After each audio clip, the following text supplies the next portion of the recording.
What are you doing today? I am just going through my email. Then I have to run and do a cervical discectomy. Oh, an ACDF?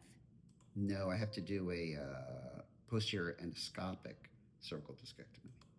Oh, what's the difference? Hold on, let me show you. Hold on.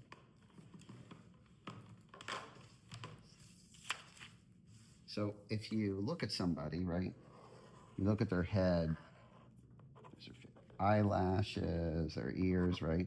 So you look at somebody from the top down at their head, right? And so in down here, then you have their neck over like this, right? And then you have your spine, you're looking at their spine. You have the spine over here, goes like this, goes like this.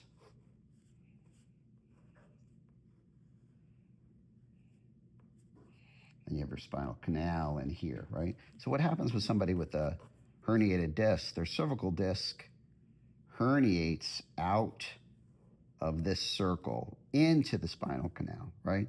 So when you do an ACDF, an anterior cervical discectomy, the surgeon is going in the front of the neck, and you have the jugular vein, the carotid artery here, you have the trachea over here, and then you have the esophagus over here. So they're going between these two, pushing over the esophagus, moving over the jugular and the carotid artery to go in here.